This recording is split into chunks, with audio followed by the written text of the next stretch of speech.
All right. And here we are as the Buccaneers the Chiefs break a punt return for a big gain. Welcome on into the live stream, everybody. With Schwinn, Des is going to be joining us shortly. Um, I just want to bring up first that the Bills really fucked up by trading away Xavier Worthy. Massive, massive loss for that franchise. What were they doing, folks? What were they doing? Let's since he fucked up that touchdown, let's talk Keon Coleman versus Worthy so far.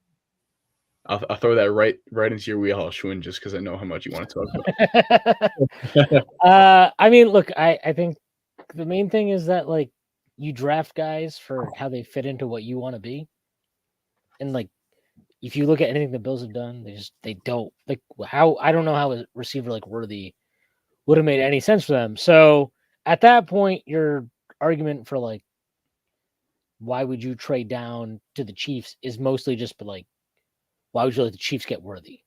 That's what it is. And to that point, I would say I don't think the Bills are the only team that let the Chiefs get Worthy. There are a lot of teams that drafted wide receivers, and none of them took Worthy until that point. So, look, Xavier Worthy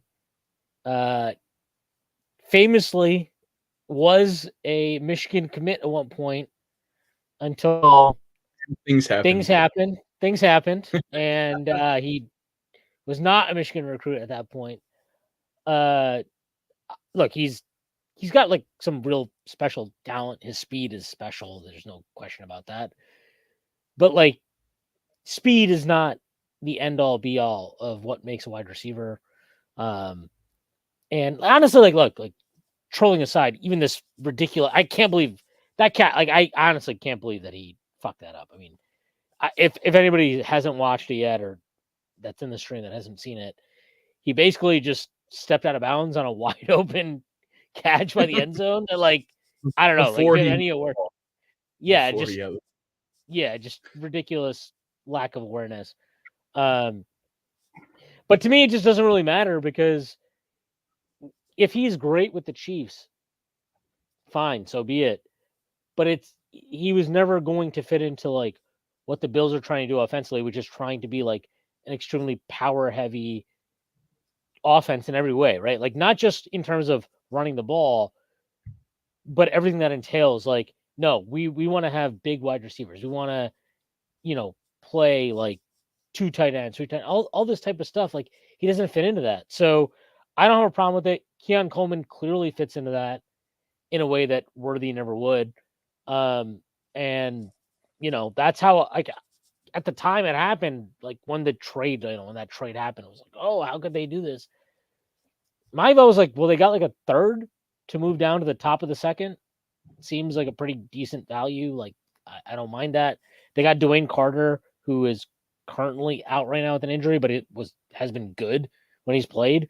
Yeah. Like I have no issue trading the Worthy pick for Coleman and Carter as it stands right now. Maybe in a year or 2 years I'll feel differently. I don't anticipate it, but yeah, like not to harp on this, but yeah. You look at who they have, like, obviously they brought in Cooper. A nice find to Hopkins over there by Mahomes on the RPO. They brought in Cooper. Shakir plays well above, his listed height and weight. Kincaid, I think, is just because he had the pedigree of being a pass catcher, he's very, very overlooked as a blocker. Yeah, he's improved a lot as a blocker. Yeah. And then you throw in like the fact that they have Josh Allen running the ball, who is the most batshit crazy quarterback we've ever seen. They have gone from a kind of finesse team about like 3 years ago, I want to say, to now like I would say 2 years ago when they got smoked by the Bengals. Yeah. Like we got smoked in the Bengals. Now I think that game, honestly, I mean, look, I thought for a long time that like, you can go back and find these comments from McDermott going back to like 2020, where he's kind of like, yeah, I mean, it's cool that we're like chucking the ball around and we're this dynamic offense, but I would like a little more balance. I'd like a little more balance. And I like people always take that as like, oh, he just wants to run the ball. He just wants to run the ball. I don't always think it's about being good at running the ball. It's about like, can we use this as a way to open up passing options even, right? Like, and I always think like that's there's there's a a difference difference. Go ahead. in like when the Lions run the ball on you versus when a team like the Carolina Panthers are running the ball on you. Like every carry is its own like little battle of a war when you're against the Lions, and then when you're playing the Panthers, it's like, oh, they ran it, like let's fucking make a tackle here. Yeah, I mean, it's just it's about, and like the fact of the matter is, if you have Josh Allen as your quarterback, it should be an expectation, or honestly, it should be a demand that you're a good running team. Like, not because him on his own.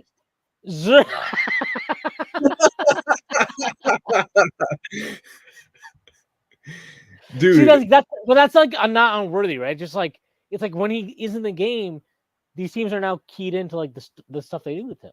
So if the guy's a gadget player, he's a gadget player. Yeah, and that's and what he is even right there, now, he's a like gadget player. Mahomes ended up getting beat on that block, but there was more But I than don't enough. want. But I also I'm like, I don't really want Mahomes blocking anyway, so that's fine. Yeah, first, I don't want Mahomes blocking. If you're a first round receiver, I don't want that to be the only way I can get you a touch.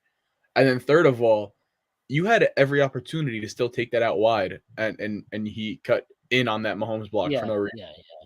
So Yeah, like, you just trust your speed. Trust your speed there. yeah, and Stretch it out. that was ugly. I mean, that's the second massive negative play that he's given them. But to like just bring Put a it belt. like this game though, like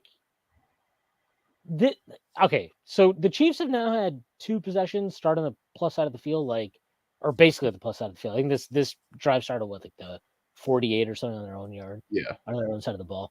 I mean, this is like this should be a game they smoked Tampa Bay, but their offense, so far this season, KC's offense has like not it just hasn't been explosive, has not been dynamic. I don't even know what the most points they've scored in the game is yet. But even if it's plus 30, like I would bet some of that is juiced by defensive stuff. They've just not been like like I remember coming into the season, everybody was like, oh, they got Worthy, they got like now the Rashee Rice he's gonna take off, and obviously losing Rashee Rice hurts. But even before they lost Rashee Rice, I was like, everything you're doing is like capturing yak underneath. Like you're not really stretching defenses. And they don't stretch defenses. It's kind of been that way for like the last calendar year or so. Well, that's the weird. Like I don't know. Like if maybe this is like what they want to be. Like I'm obviously every offense wants to be able to stretch the field, but you kind of look at like the personnel they've acquired, and even a guy like Worthy, like where the consensus was like he's going to stretch the field. I never really understood that because I'm like, bro, he's not Tyreek Hill. Like he's just not like that's not what he is. He's Hi, really guys. athletic. He's really what up? What's up, Des? I made it. I made a disastrous.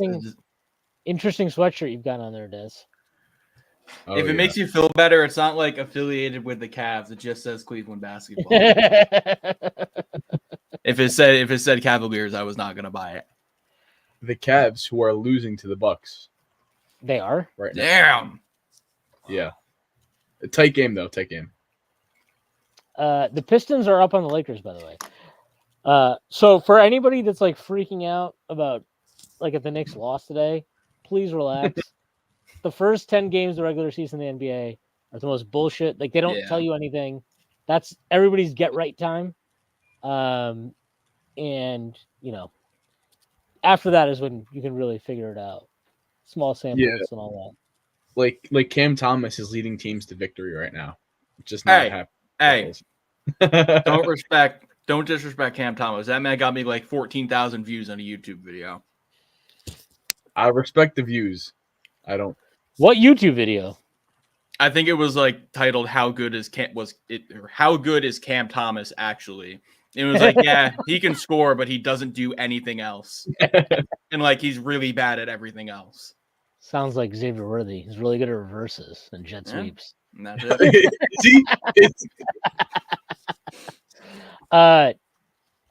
So I'm gonna get to just get to this real quick from Chris. I'm assuming Chris is a Jets fan. He said, "Hey, don't Yeah, look you now. know, he is. Yes. Life. Smallest beep on the ventilator, and I'm coping until the offseason when they hire Bogonzi or Vrabel for the 75th new era." Sounds like a type of pasta. Yeah, I was like, tortellini? Who is he talking about? I don't think this weekend is the big they're at the Cardinals this weekend. The Cardinals they're not a joke. They're like a really talented offensive team. Yeah. Their defense is pretty shaky. They did have like they played really well against the Bears, but the Bears have their own issues on offense. I don't know. Like I'm pretty excited about this game. I think this could be like kind of a shootout. I think like I don't know if people are prepared for it, but I kind of think this could be a shootout, even though I know the Jets have not scored over 30 yet this year. I don't know. I don't know the defenses in either of these situations has a significant advantage. I don't know. I've been high in the Cardinals since the preseason, so seeing them at 5-4 kind of makes sense to me. But like this is like if they win this game, right? So let's assume the Jets win this game, so they're 4-6 at that point. 4-6. They get the Colts at home. They get the Seahawks at home. Then they go to the Dolphins, and then they go to the Jaguars. Like, they could run the table. The thing with running the table, though, is it's the NFL. Like, running the table is super hard. Like, it's really, really hard because every team is playing for something, and the talent gap is just not that significant every week. I mean, we see it every week, right? You get crazy results. Like the fucking Ravens, look at their losses this year. The Raiders are one, and then they lost to the Browns. Chiefs. You know, and like I still think the Ravens are probably the second best team in the AFC. So Did the Ravens not lose to the Chiefs? They did, but like I'm saying, that loss makes sense. Obviously, It's just like the Raiders and the Browns. Gotcha. Yeah. Shout out Jameis Winston. Balled out this weekend. Yeah, I really wanted the Giants to go after him this offseason, and we got Drew Lock. Who is this, Jameis? Yeah. Jameis has Cedric Tillman putting up wide receiver 1 numbers. Just hey, man. Pointed out I there. think that says more about Deshaun than it says about Jameis. Well, that's what I'm saying. It's like I feel like the Browns are like not going to be a good team now that they have Jameis at quarterback because he's still Jameis Winston at the end of the day. But like, I feel like people kind of undervalue just how much Nasty Man was holding that team back. Because like, holy shit, he was fucking bad. The way I'll encapsulate the rest of the season for them. Right now, they're tied for the first pick with us. I think they're 2-7, right? Correct. They will not be picking anywhere close to there. Like they're gonna pick like 12th probably. Yeah, that's about where I put them. Hey man, at this rate, I'm ready for the Giants to rip off 3 or 4 bullshit ass wins and be picking in that range too, dude. So if that happens after it happened last year and people were like, no, this win is fine, they're gonna trade up for a quarterback. Well, guess what? We missed on the fucking quarterback class that we needed. All right. Yep. We fucking missed, and it's fucking gone. Well, you missed it. It was the one win, right? It was the Patriots win that really. It was the Patriots win. Chris, I do know that we're 7th right now. Said the Giants are currently 7th due to strength of schedule. That can get totally flipped on its head this week because if we lose to Carolina, then not only does that obviously put Carolina back above us in the Tankathon rankings, but Carolina's strength of schedule, which would be or their record, which would be 3-7, gets added to our strength of schedule, and that brings us way down. So if we lose this week, we're gonna be up at the top, man. And I hope this is not to say that I'm ever rooting for losses because like, look, I am rooting for losses honestly because I see no fucking value in winning any of these games. Yeah. But I'm not going to root for this team to like not be competitive. You're rooting for competitive losses. I have been for the last like 3 out of 4 years, unfortunately. and the unfortunate part is it's either an embarrassing loss or a competitive win. And I hate both of those things so much. Yep. What do we got? Do we want to? Too early to talk quarterbacks, because like I have some stuff on them. But, like I haven't watched anybody in depth, and the Giants maybe want to talk about quarterback, but we won't do it here. We'll save it for another day. Hey man, if you look at the box score, Daniel Jones like kind of had an okay game. Is this the quarterback talk that we want to have about the Giants? Actually, even if you look at their EPA per play this week, they actually had a pretty good game. Hey man, PFF gave Daniel Jones the highest grade on the team. Yeah, he apparently had a real. I did not watch that game in full. I watched the first That half. man was dog ass. Yeah, I don't care what any number says. You don't get to have 0 fucking passing yards in the first half and have people be like, you're not going to gaslight me to saying he played good. I don't give a fuck about the second half. The funniest thing that I saw was like, so I was watching a soccer game, United playing Chelsea. That lasted until 1:15, 1:20. So I turned on, I put on my laptop, I put on a totally legal Bill stream. That's what I got right now. And then on my TV, I put on the Giants game. And at that point, Daniel Jones, literally, when I turned on the TV, he threw a touchdown pass. And they showed his numbers after that, and it was 4 for 4 with the touchdown for 0 yards. And I was fucking amazed. I was like, what? I think he was the first quarterback since 2000 with like 0 passing yards and a touchdown at halftime. It was, yeah, I don't know what the hell that was about. That's pretty bananas to me. Well, so kudos to you guys for watching through all of that. We have to, there's an elephant in the room with me and Des over here. Oh fuck! I know exactly what this is. There's a giant elephant in the room, and we need to apologize to Chris Manhertz. Yes. Man. Yes. A touchdown. And it's always a run when he's in the game. Yep, it's always a run. I'll be the first to apologize, Chris. I was not familiar with your game. Just fucking kidding, bro. I still don't want you on the field. I was gonna say we know who he is, man. It's gonna be how many weeks are left? Fucking 7-8 weeks left of more just nothingness. But like that's my thing is like why not put fucking Bellinger in, man? Why not run that play for him? Like, I'm not saying Bellinger's like the kind of guy you should really like put your offense around, but like let him do something. Like, especially in a shit season, like let the guy maybe try and prove he can be something instead of giving however fucking old Chris Manhertz is more snaps. Like what value does playing Chris Manhertz realistically provide you over a guy like Bellinger? Yeah, I hate kind of like living and dying every week with the Giants draft class, but when you look at the 2022 class, like we know Neal is just a total bust, total zero right now. Flott is a backup, Bellinger, third string, Belton, depth safety. Yeah. Azudu, nothing. Wandale, wide receiver 3. Like, yeah, you got McFadden. Okay. Like fully, give credit for that pick. Yeah. So what else? What else have you gotten from that draft class? And there's weeks, right, where like the arrow points up and you're like, okay, Kayvon may be like, he might just not be really good. He might be like a step above really good. And then Flott is like, okay, this guy's like a passable CB3. Like if you need him in a pinch, stuff like that. Yeah. But the more that we kind of have to have these talks 3 years out, I'm just kind of like, yeah, not good enough. Don't care. Like, don't care. Yeah. Not good enough. It's like, I know we talked about it in the last pod, but it's like looking at how other teams are drafting. It's like, I don't really care if a guy is like kind of okay or like is showing potential in year 3 or year 4 now. It's like they just need to do better drafting. I mean, this has been a problem since fucking Dave Gettleman at this point.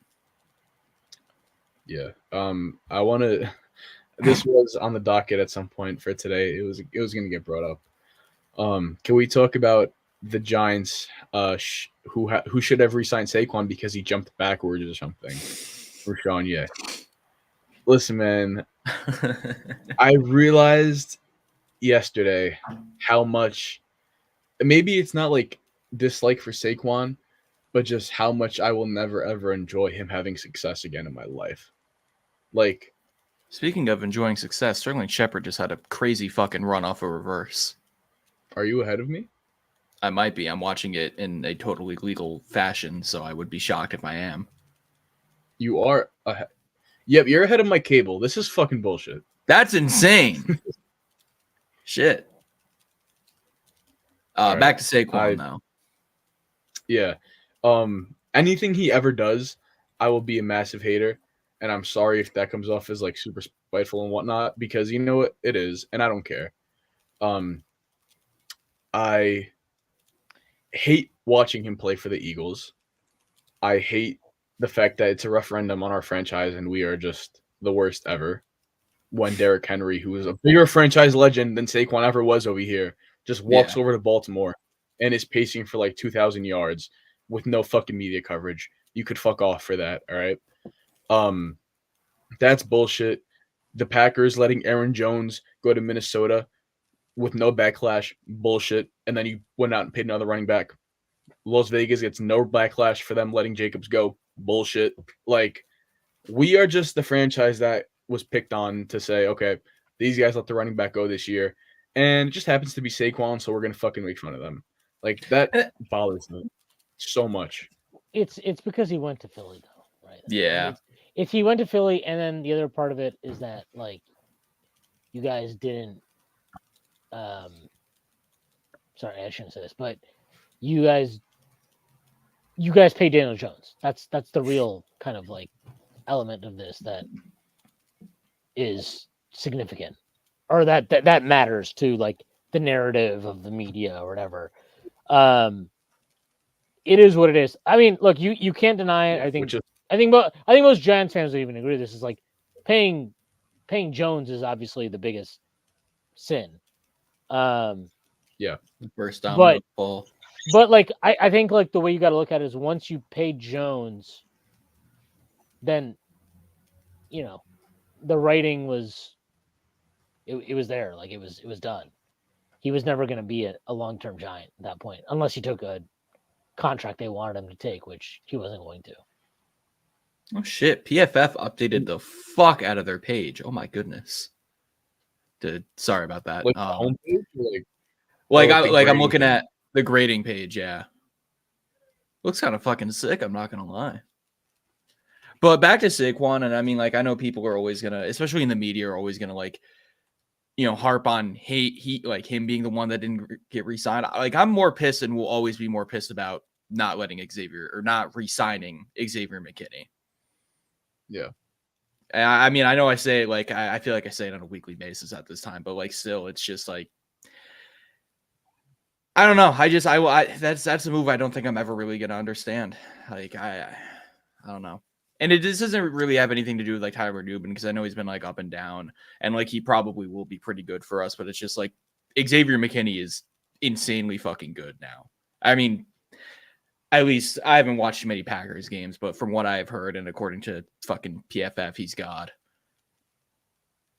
The thing that this free agency period kind of did for me is like, it really put into, I don't want to say perspective, but it made me feel like the consequence of, okay, once this guy is gone, he is really, really gone. Yeah. And it's not really like much with Saquon, because I've talked about this on the pods, in my threads and whatnot. We've rebounded from letting a franchise running back walk about as well as anybody out there really could have, besides drafting another one to replace them. So It's just the fact of like, McKinney walks, he's 24. You are never going to have a 24-year-old, burgeoning all-pro safety likely ever again, like within that contract time frame that he has with Green Bay. So it's rough, and like that contract, that player, I don't like the way I was talking about with Saquon, where I hate watching him play. This fucking midget's fucking making all this bullshit. This fucking piece of shit. Yeah, fucking. He had a nasty. This guy is shooting 28% coming in this game. Every fucking time he plays the Knicks, he shoots like fucking 98%. Fuck him and his fucking bullshit ass contract. Fucking scumbag. I remember. Wait, hold on. You're talking about Fred VanVleet, right? Yeah. I saw Yeah. it was a funny Twitter post. Someone was like, "Oh, this is a man y'all are disrespecting." And of course, it was a picture of Fred VanVleet and his family. And Dom2K quote tweets and goes, "I haven't watched a single Rockets game this year, but I already know what this means." And then I looked at his fucking stats, and he's shooting like fucking 29, 28% from the field. Like, god damn. Of course. Yeah. Not a great start, but like Schwinn said, or Schwinn, you should listen to what you said like 10 minutes ago. This shit don't matter yet. It doesn't matter. It's fucking annoying to watch, though. It's annoying to watch in real time. Yeah, no, I don't blame you. What's Jalen Green? Has he been doing anything? I haven't put the game on yet. He hasn't done anything. Yeah. The only buckets I saw were Fred Van and Brunson.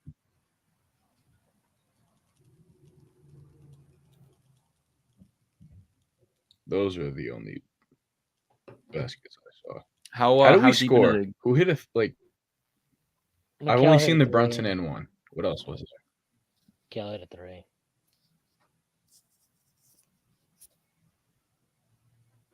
Okay. Schwinn, what was going on this week with Buffalo? I wasn't watching too much because I had the Giants causing me severe chest angina. I wanted to watch that game. It seemed like Miami kind of hung in better than they usually do against you guys. And I saw that touchdown 2 or 3 to tie the game, and I was like, that might be the best play of his career. Miami their offense was really, really good this week. I don't think our defense played very well. Our defensive line really sucked, honestly. Hello, the entire game. They were pretty bad.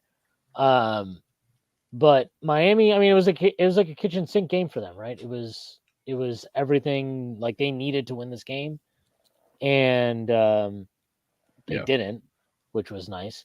But like they threw everything they had at it, and the biggest thing I would say is that like what we have done historically against them that has been effective is like just playing 2 up top, not giving them explosives, and at some point Tua has like kind of gotten annoyed of like taking the checkdowns and like risking deep shots and getting picked off or whatever. He didn't do that this week. He just stayed disciplined, and he was really, really good.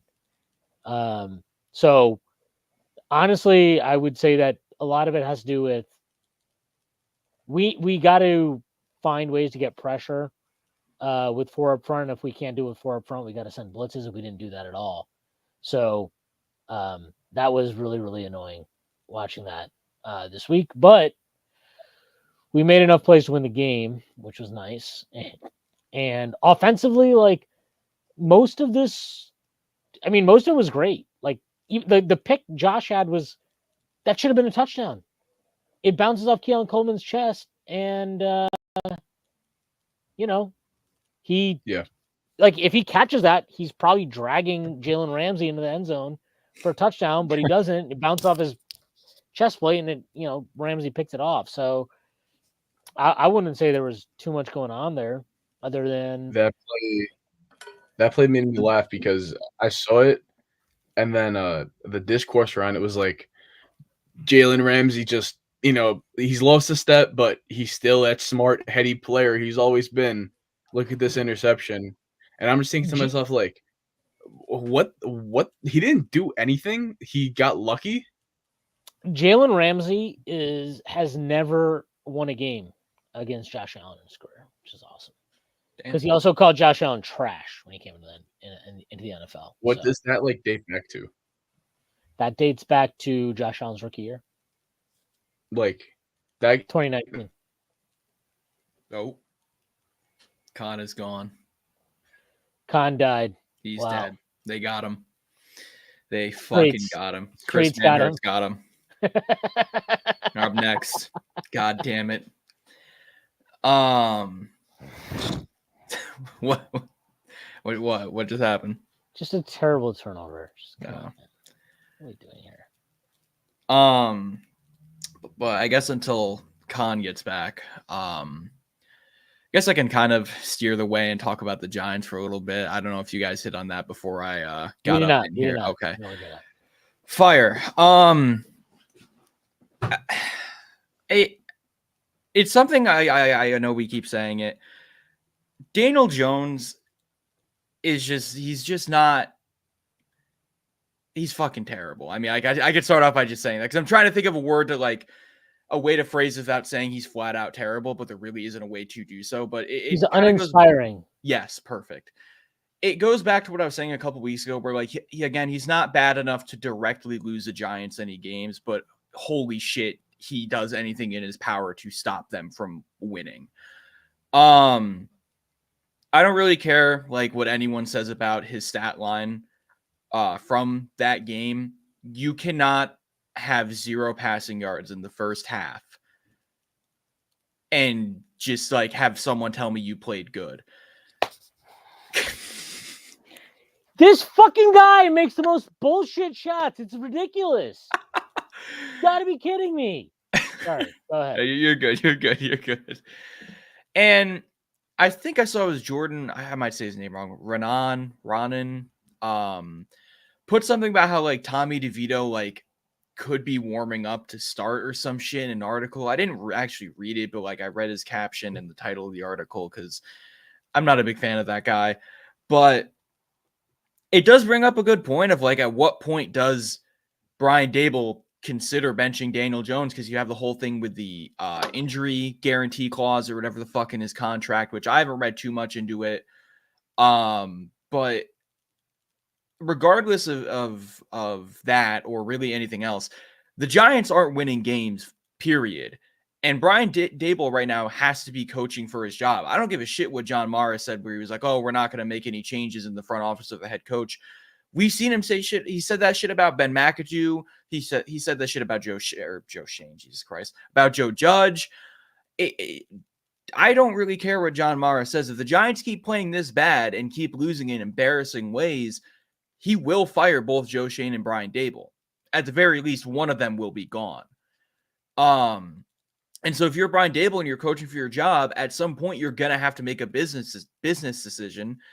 And when you see that Daniel Jones isn't going to continue to win you games, at what point do you go like, do you be like, Jericho Sims, you are a fucking idiot? Oh my, I'll go into Jericho Sims after this because I actually I've had some thoughts on Jericho. Once Khan gets back here, I'll probably have to check out of here because I'm just going to lose my mind watching. But it's like, at what point again do you sit down and be like, Daniel Jones isn't winning us football games? I don't know if Drew Lock or I don't think Tommy DeVito would start in any situation unless Drew Lock got hurt. But at what point do you sit down and make that decision? Because at this point, I feel like it has to almost come soon. The Giants are 2-7 now. They've lost games in countless amounts of embarrassing ways. And it's a tough choice to make, but it goes back to, again, if he's going to be coaching for his job, then shit, something's got to change. What's up, Con? Welcome back. I don't know if you guys know, it's actually preferable for your Wi-Fi to shit itself. Just, putting it out there. Let it cook. I was talking about DJ, the Giants, and yeah. I mean, did you hear any of that? Do you have anything to say? Yeah, I heard the tail end over there. My thought is DJ could be as bad as we've seen him. I still don't think that him necessarily playing poorly is the reason to bench him. Yeah. I think the reason to bench him is it's clearly influencing Daboll's play calling. Yeah. And that is, I'm not sure if you hit on that or not when I was just locked out by my Wi-Fi. But that to me is the bigger issue, because as the weeks go on and as these weird and holy shit, what a catch from Hopkins, just kind of like uninspiring, no real chance to win but keep it close type of games, just kind of rack up. I found myself caring less and less about Daboll and Shane as a duo, and I really don't find myself caring if they were to get fired. Yeah. That to me is the bigger issue. I think that Dable has to make an account for himself and say what you want about whether a head coach should be doing that or whatnot. That's the fact of the matter for him right now. I think these Yeah, no, losses that's are so ugly. In year 3, you've regressed every single year so far, and that's just not acceptable. We know when you're running the Giants. So I hate to say or kind of like portray it as he should go into business for himself type of way, but nothing is gonna, inspire enough confidence in him to where he'll be brought back next season unless he benches DJ and he changes his play calling. yeah, that's pretty much what I said. Where I was like, the Giants are winning games. Like, I don't give a shit what John Mara said about not firing him, because he said the same shit about Judge and fucking whoever else, McAdoo. What did you say about Shermer? I don't remember, but I know he said it about McAdoo and about Judge. If the Giants keep losing like this and like nothing changes throughout the season, like Dable's going to be gone. And like you were saying, and like how I said before, like he needs to make a business decision at some point. Another thing that I want to throw out there is I've been super supportive of Shane throughout his tenure here. I am a pretty big proponent of his process. Taking out the worthy decision. I haven't ever been up in arms about like, oh, he didn't re-sign this guy or he, didn't bring in this guy. It's always been like, okay, Julian Love walked. I think that's pretty much fine. Mm-hmm. Saquon walked. I'm fine with it. Ben Bredesen, is a topic now because he's played great in Tampa. Is it Tampa or is it Bull? I think it's Tampa. It's Tampa. He used to play for Baltimore. Yeah. For the Giants. That stuff has been a talking point, but if you were watching Giants football, those guys were not, had to have them when they hit free agency. Yeah. So I've never cared about those decisions. I just care that it seems to be slipping, and I just find myself not caring about the team more than I ever have throughout his entire tenure. So Shane to me doesn't get a vote of confidence, and I think really the only way that I would care about him coming back is if he does some unforeseen stuff before this deadline where like he trades Slayton, which all the rumors are saying that they're going to keep him. And if they trade Slayton, if they extend Aziz to a pretty team friendly number, which I think should be around $8 to $10 million a year, if he kind of stacks some of these moves that I'd be in favor of, then my tone will change. But at this point, I don't really see what leeway there is to give him another season besides saying we'll get him and got 4, which is just not how you do this thing, Yeah. I know that you and me have talked about it, Con, but like for the people, what are your thoughts on Aziz and Slayton and them getting traded and or not getting traded? Yeah, so the way I think about the Aziz situation is a lot of times when players are hitting the market, we saw this last year with Van Ginkel coming from Miami, going to Minnesota. Grenard was a little bit higher priced going from Houston to Minnesota. Daniil Hunter is another one. But we see guys like Bryce Huff leaving from the Jets going to Philly. And like when that kind of mid-tier of pass rusher leaves, it's very hit or miss. I think not only would it do the Giants good to bring Aziz back on a number that's, I would say, like, if I think Van Ginkel got $12 million a year, if you could check that for me while I'm kind of like spewing off takes, that would be dope. But if he got around 12, I don't see why it's impossible to get Aziz to agree to like around 9 per year, something along those lines, assuming injury history is taken into account. Level of play is just not as high as Van Ginkel because he's not as consistent against the run. Van Ginkel's getting got a 2-year $20 million, so 10 per. Yeah. So $10 million per season for him. I don't see why Aziz would ever command more than 10. That's what I said in my thread. I think 10 was the cap for him. He could even settle around maybe like 7.5 to 8. And in my opinion, when you're talking about like bringing in somebody to fill that third pass rusher spot from free agency, you're taking on a massive risk by seeing if they can fit or not. You are telling everybody in your locker room and your fan base, we think this guy is better than Aziz. So there's expectation there. And then third If you don't go out in free agency and do it, you got to draft it, which is going to be the third season in a row where they've let pretty much their top free agent walk and have had to replace them with a draft pick immediately after. So that to me is like why I said earlier in my thread a couple of days ago, this team is going to run dry eventually if they keep just trying to supplement talent from the draft. They're not good enough to survive that way right now.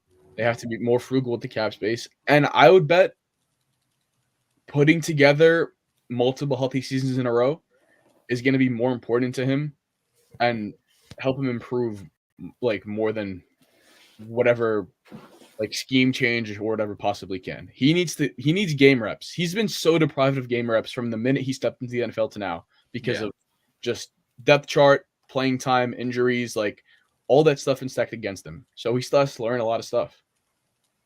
Yeah, and I mean, it's kind of the way you were talking about supplementing talent through the draft. It's exactly how I look at like Xavier McKinney. It's like, yeah, Xavier McKinney got a lot of money that maybe the Giants didn't want to spend, but it's almost worth spending that extra money, maybe maneuvering around the cap to make that kind of move compared to as opposed to just letting him walk and then signing or drafting Tyler Nubin and hoping that he works out. Because again, like you were saying before, you almost know he's not going to be as good as McKinney is in that contract time. So at that, like, I don't know. I don't want to see more young talent continue to walk, or I mean, Aziz could get traded, as dumb as I think it would be to trade him. So I think with the Cardinals getting a sixth or sending a sixth for Baron Browning, I don't think that the Aziz trade is going to happen just because the market's set, and we kept hearing they'll do it for a fifth, they'll do it for a fifth, they'll do it for a fifth. They clearly didn't want to do it for a sixth. That offer was probably on the table for them. Yeah, and they said no. Now, not only is the market set, one suitor is down, your amount of buyers gets smaller. So I think he's going to be here throughout the end of the season. And I really hope that he plays his way into a contract session with us, because as much as I'm in favor of him staying, it looks pretty bad if he kind of declines in his level of play and then walks for nothing. Right? So when you look at that level of risk, I understand why they've at least kicked the tires on a trade. At the end of the day, I don't think that the fifth is worth the squeeze, no matter what. And no. With Slayton, totally different story. Like, we're talking about a guy who's 3 years older. You have not only Wandale waiting for not necessarily a bigger role, but some more downfield targets for him, hopefully with a better quarterback next year. This draft, and pretty much every draft nowadays, since the calendar turned from like 2019 to 2020, every draft has like 10 receivers who you can plug and play day one. We saw that with the Bills 2 years ago. They got Shakir. Then they got Coleman. The Jets got Garrett Wilson, and then they got production out of like Xavier Gibson and Jason Brownlee randomly, UDFAs. Puka, 5th round pick. These guys come out of here, and even if you just look at first round picks, like back in the day, the understanding was like first round pick wide receivers were like a big risk because they're not going to come in and play. But like Addison, 6 every year. Yeah, Addison came in. He had a 1,000-yard season. Like, that's just one example off the top of my head. But you can go through all those. I mean, Jefferson came in and he was the best fucking receiver in the league. That entire class from last season, JSN, QJ, Flowers, Addison, first round picks. Everybody was like one of the weakest first round of wide receivers ever. Zay Flowers, fantastic season. Yeah, he's been really good player, man. Addison, doing pretty well on Minnesota. Yeah. What just happened in the next game that Schwinn is burying his face? Fred VanVleet. Well, he's on the bench right now. I see my arch nemesis, Alperen. Just ignore my reactions. Just go ahead and talk. Okay, there's no way that just happened, but god damn it, I hate watching Sengun play. QJ has seemed to find it in year 2 just a little bit, even though he's probably still like, for a first round pick, he's probably a bust. Yeah. And JSN, like, dude, when JSN plays without DK, the numbers are fucking off the board, like, oh yeah, phenomenal. So these first round guys, late first, early second, you even get third rounders like Jaden Reed hitting every single year. So that to me is just not a worry. I don't worry about replacing a receiver in 2024. Yeah.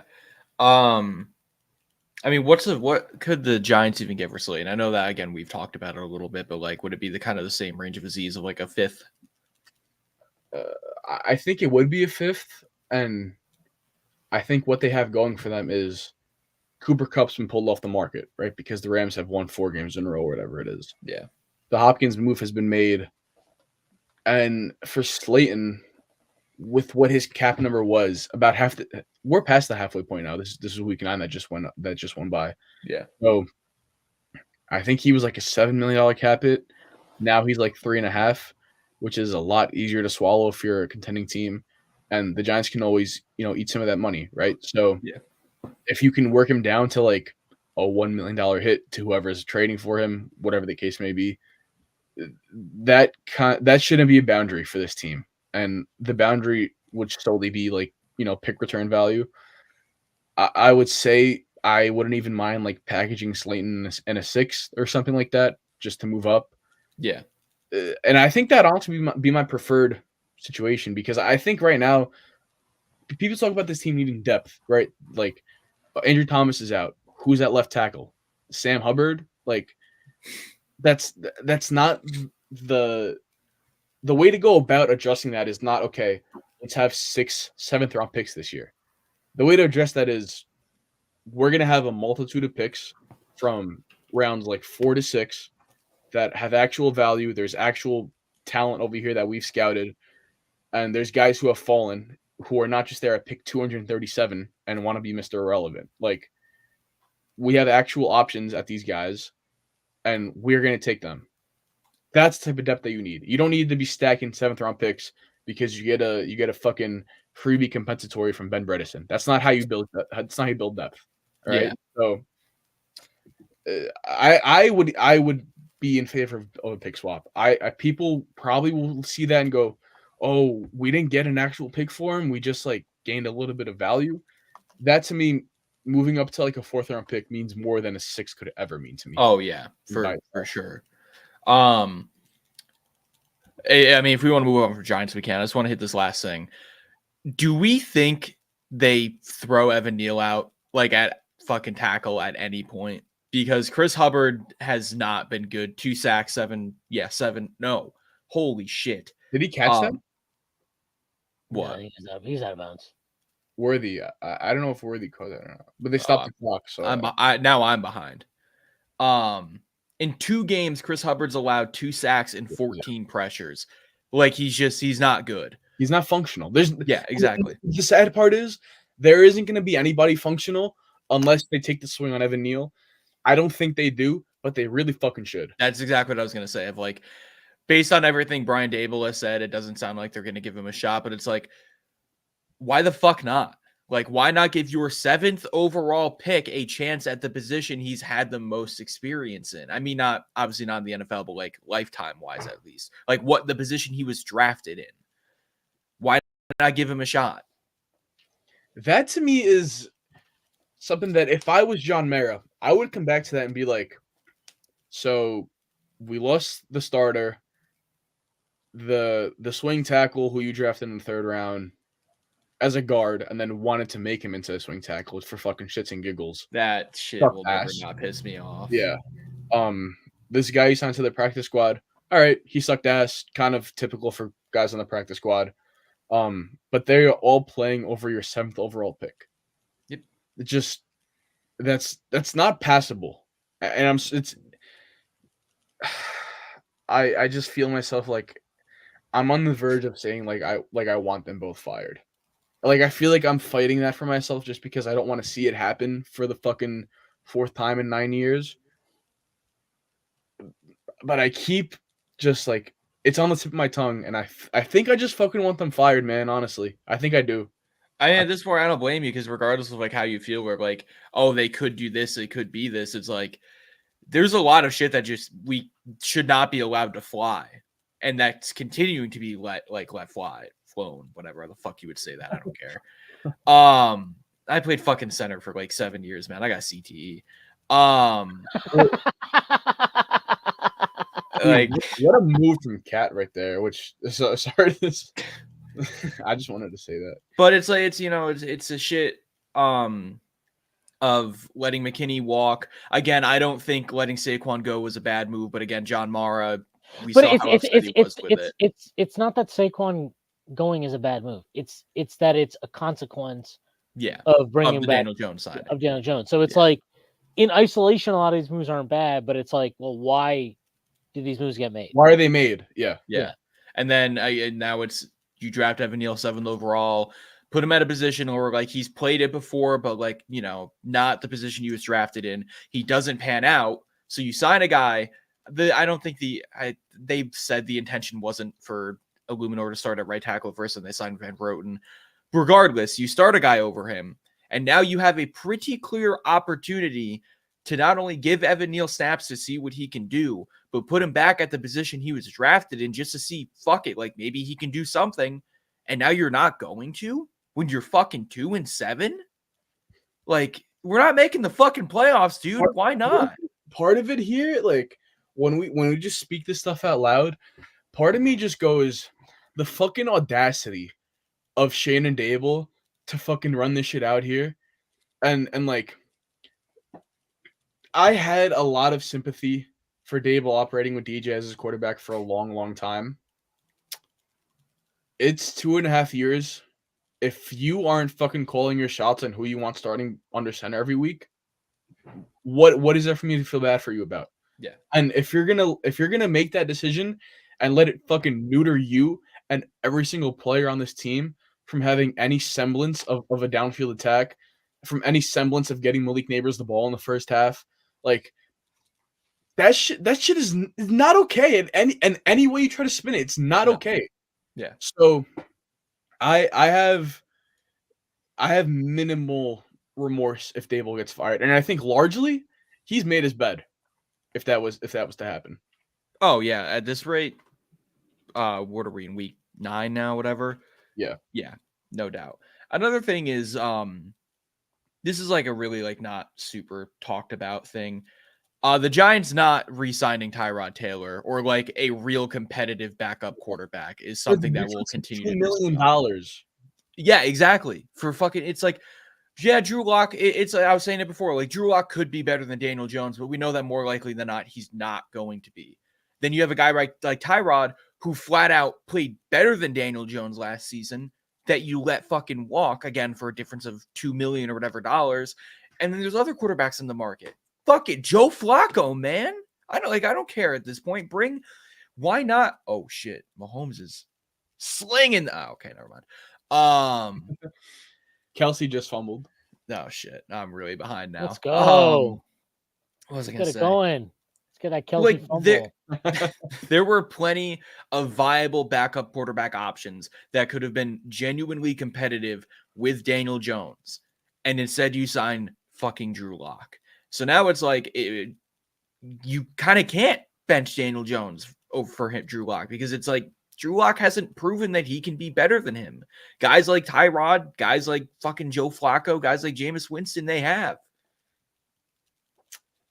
Yeah, and I think Joe Flacco, Diana Rossini tweeted this. I think we were a team that Joe Flacco called himself and was like, hey, maybe? And we were like, no. Hold on a minute. It is fucking, he only got $4.5 million? Flacco, yeah. I just know that it was less than Lock. That's I was just gonna say. To be fair, Flacco was pretty awful last night. Dude, it's just like when you watch this team and you watch the tape over, everything is left out on the field because there's not a single quarterback in the organization that can complete a pass without it being put on a platter in front of them. Yeah. And yeah, Flacco is going to be like that guy will move in the pocket less than fucking D Wade's new statue. Like I fully understand that. It to a point it doesn't matter because you can call the game the way you want to call it besides moving the pocket, like plays. and they will have the best processor they've had at the quarterback spot, and the entire tenure Dable's been there. Yeah. I love Tyrod, but he's like as good as he is, he's not as good of a processor as Flacco. What he makes up for, obviously he does with his legs. So if you wanted to go that way, like Jameis, I think was even less than Flacco. That's fucking so crazy, man. I look at that and I'm like, why the fuck did we give Drew Lock $5 million?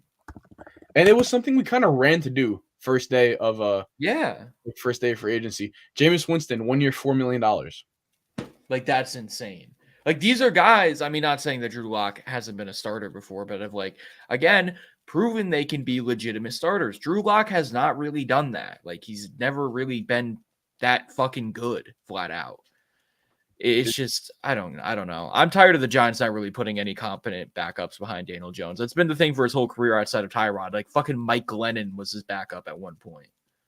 What really fucking sucks is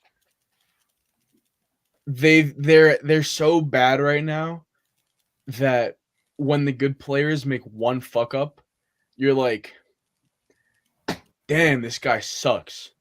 And I found myself saying that when Drew Phillips missed that big tackle on 3rd and long before halftime. And you gotta be fucking kidding me, man. This fucking piece of shit's flopping? You have no fucking call for that? Give me a fucking break. Damn. Let me see this. I'm behind you. I gotta see this. Is this Sengun? Get the fuck out of here, bro. Get the fuck out of here. How many is that on Cat? Is that 3? I don't know. I think that's 2. Fat Turkish. To finish where I was at. The and I say this as a fan, but the toxicity that it's fucking brought to me as just a enjoyer of Giants football, former enjoyer of Giants football, I can't even imagine what it's like to be playing Giants football. Oh yeah, that locker room has to be fucking awful. I mean, all those quotes, like for the first time, Dex was responses I've never thought I would hear from him. Yeah. And what was really, really shitty. Hey, you want to fucking push off on Deuce McBride? Sack up, you fucking fat shit. You got paid $185 million. Fuck you. He really just got sent to the floor by Deuce. Oh my god, what a fucking softie. Oh, look at Baker go, man.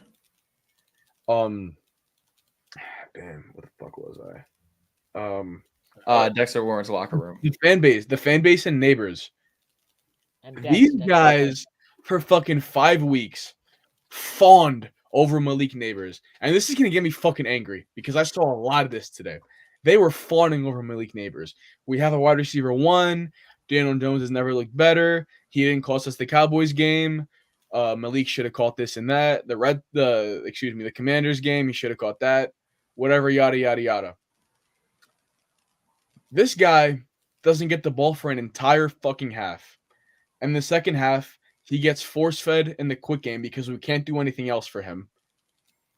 After the game, talks to the media. Not good quotes. I'm not going to sit here and fucking defend him. Not good quotes. Not what you want to hear. But do you blame this guy?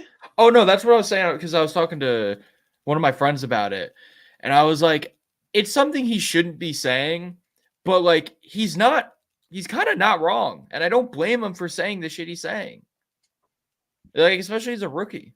It's just the same fans who wanted to put this guy up in the front of MetLife with a fucking statue after 4 weeks.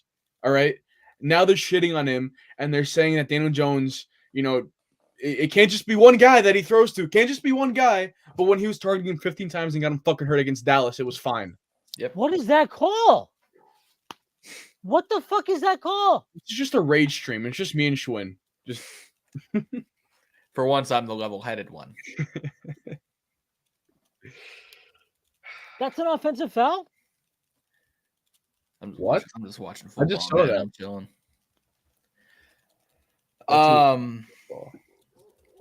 it's just, I don't know. Everything about this team is just pissing me off now. Like, even like watching Deontay Banks play, who I like, will really like coming out of college. Obviously, I knew his flaws. It's like I'm watching that. I'm like, man, fuck, we could have had Joey Porter. And it's like, I feel like I'm saying that all the fucking time. It's like, yeah, like Deontay Banks could be great, but we could have a guy who's already proven he could be good in Joey Porter or fucking whoever else. And it's like, yeah, like who knows if Joey Porter would be as good if he was like kind of forced into the shit situation that Deontay Banks is being forced into right now. But I feel like he could easily be doing a way fucking better job. One thing I do feel bad about is like I hate like if Deontay Banks is a number 2, which is like if that's what you draft at the end of the first round, that's fine. It's fine, yeah. So first, I'll hit on that first. So I was talking about this with somebody on Twitter. They were like, Deontay Banks sucks. He's always in position and like never makes a play on the ball. He's getting burnt, on touchdowns by these number 1 receivers, the whole 9. And I was just like, there's a phrase for that, for a guy who gets burnt by number 1s and is always in good position but can't really play the ball too well. The phrase is CB2. Yeah. So maybe stop saying he fucking sucks. Like can we just kind of dead that because he doesn't suck. Like I guarantee, like the Connor Hughes. Connor Hughes loves to throw. Oh my god, I saw that tweet. He loves to throw around. He's given up 5 touchdowns. 3 of the 5 touchdowns, or whatever the case is. Sorry, I think it might be 6, but 3 of the 6, 1-yard touchdown Jefferson, 1-yard touchdown McLaurin, 1-yard touchdown Cooper. On an island all 3 times. Who's stopping any of them on a line at the 1-yard line? That's just not happening. Not a second round corner that you drafted in the end of the first round. Yeah. So between that and the other point that I had, I hate saying like, oh, I really wanted Joey Porter, so like, this pick looks bad. Because in hindsight, like, none of us sit down with these guys. None of us, are interviewing who they're around and all that bullshit. So whatever. But your guy, Ivan Pace, UDFA. You know what I mean? Like, yeah, we haven't even stumbled our way into one of these. Like, we kind of did with Elijah Chapman. Like, kind of maybe, hopefully, just getting like a NFL player. Yeah, it's just like there's not enough juice out of all the opportunities. Yeah. So you should have read my fucking articles on Ivan Pace, man. I didn't really look at him specifically yesterday just because I was bouncing back and forth between a ton of games. I couldn't focus on our fucking game. It was an atrocity. Yeah. I was very hard on JMS. Just throw this out there. I was very hard on JMS, and I think his second year is like been one of the brighter spots on this team. Yeah. I mean, I'm just there's so many points I'm like trying to just. This team is a fucking dumpster fire, man. Yeah.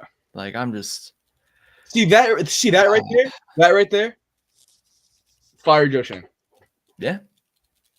Yeah. At this point, it's just I just unless they make some drastic changes that really like move me in the direction of like, okay, these guys are actually trying to like do something again, like potentially benching Daniel Jones or like trading Slayton in order to give a guy like Hyatt snaps, putting Evan Neal in, like showing that you're not only like doing things that could help us now, but for the future instead of wasting guys like Hyatt and Neal and then continuing to throw Daniel Jones out.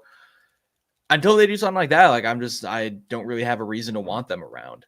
That's the thing is I don't necessarily want them gone, but it's like at what point, like they're just not doing enough to make me want them here. I'm gonna steal this point from Big Blue Banter. Dan and Nick, they do great shit over there. It's well documented that Shane and Dable are like super super tight friends. If you remember from a couple years ago, I think the way who's the short stocky NFL reporter who Jay Glazer, yeah. Jay Glazer reported that Jason Garrett was like Jerry Jones' beer and wings guy, right? Yeah. That's what they are to each other. Like they'll fucking chill out on a Sunday and get some beer and wings if Dable wasn't coaching, right? Yeah. He's fucking standing there, you fucking bald shit. You fucking kidding me right now? He is fucking standing there. Oh man, Fuck this Taco Bell you. commercial is making me hungry. Let me see this. All right, I'm out of here. You guys are Damn. Be good, Schwinn. Be good.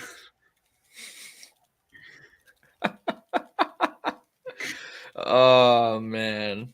Did you see when he left? He Yeah. I saw that. like that. Oh shit. Oh man. Damn, where the fuck was I? Beer and wings guy. Green Wings guy. Shane and Dable. Yeah, they might kiss. So what? They might kiss. So how are you gonna kiss a guy who won't play your 3rd round draft pick? Yeah. Just flat out won't play him. Or your 7th overall one. Or your 7th overall pick. Who also just Eric Gray, you're not playing offense. Oh my Rightfully god. so. Rightfully yeah. so. Yeah. Fuck that guy. Yeah. I hope I hope his parents never get invited to another game. I don't know if they have been or not. Probably not. Like it's just not like that shit does not compute in my head that they've been so out of touch with each other. And again, I say that out loud. I think it's another reason to fire them both. Yeah, I feel like you kind of, again, you're saying like they came in together. They're very close friends. Like I feel like you just kind of can't have one or the other. Like they both have to be gone or they both have to stay. For the record, I think if we finish with a top 3 pick, Shane to me is staying 100% this year. Yeah, I believe that. I would lean that Dable stays, but it all depends on how ugly this gets. If I could see a very real or a very real chance that what a play, Josh. I think there's a very real chance that Shane is here and we get a bottom of the barrel head coach candidate because nobody wants to be attached to Shane right now. You know what I mean? yeah. And that's a similar situation to what we had during the cycle where we hired Shannon Dable. Nobody wants to come here when you're going to be, held to the fire year 1. So just fire them both. Like I just keep coming back to that. I just think fire them both. It's just where I always land on it when I think about it. That Saquon first hurdle was so fucking nasty. I know, man. It's like obviously I'm glad. I'm not gonna necessarily say I'm glad he's gone, but it's like, fuck, I do kind of miss watching shit like that. As frustrating as he could be at times, like I do miss seeing shit like that from time to time. Because it's like if we're gonna be ass, at least be like a fun kind of ass. Like, and instead we get this. Deuce, hit a shot, Deuce. Oh my god, what a steal! Oh man, do you have anything else to hit on? Good shot, kid. Trying to think. Let's hit on something. Okay. I am in a huge fantasy matchup. Oh boy. Travis Kelce, we are hate watching you. Oh. That fumble was very nice. Very good for the program. I feel like this has been one of the most neglected good stories in the entire league. How about J.K. Dobbins? Oh yeah. Is he still like super high up in rushing this year? He's near the top of the league in rushing yards. Had a monster game with 2 touchdowns. Chargers are, I believe, 5-3. Damn. I'm happy as fuck for that guy. Oh yeah, no, me too. I fucking love that dude. Absolutely demolished knee a couple years ago. Comes back first game, I think. Tears his Achilles. Yeah. Honestly, what came to my head was like, is he ever going to get a professional contract again? So for him to do this, winning over there in LA, Justin Herbert looks like what I thought he was, a couple years ago when he had that insane start to his career. Yeah. And Jim Harbaugh, man. Jim fucking Harbaugh. My dog. Winner. Yeah. Sure, I love what they're doing over there. I wish that the Chiefs hadn't been so lucky in their matchups because they would have a real chance at winning this division right now. Yeah, because I mean, I mean, the Raiders are ass. Broncos, I mean, how have they been holding up? Because I know they won like a couple games or whatever. Can we talk about Bo Nix being a better fucking receiver than he is a quarterback, by the way? That play was fucking nasty. That was a crazy catch. I know. Like, from a fucking quarterback. Yeah, that was nasty. Oh, it reminds me of Daniel Jones's one-hander against Carolina a couple years ago. Dude, that play. Oh, man. That play was so, like, I respected the shit out of that play, dude. He got rocked. Oh, my God, yeah. He got leveled. He got fucking smoked. So, Sutton's had a great year in Denver. And, like, they're finally, even though he shouldn't be treated as a wide receiver one because he's not that, he kind of has to be for them. Yeah. And I think Sean Payton, when he took the job, was kind of like, okay, maybe this guy can be like 80% of Michael Thomas. And he's been having a great year. Like, he's up there, I think, in total yards on the season. Not sure where he ranks, but he is 499 on the year right now. Yeah, so he's gonna pace for close to 1K. So, man, that guy, like, I know this isn't fucking super great analysis, but Sean Payton just does shit, man. Like, Sean Payton took Jaleel McLaughlin, made him a player. Yeah. Javonte Williams off of, like, another atrocious knee injury, you know, getting good play out of him. So, Denver's been, I don't want to say a fun watch, but Denver fans, I think, have gotten more than they might have thought they were bargaining for this season. Yeah, I'm not going to lie. Going into the year, I did not think they were going to be very fucking good. And, I mean, the fact that they're even, like, just kind of, like, okay right now is pretty impressive. Mm-hmm.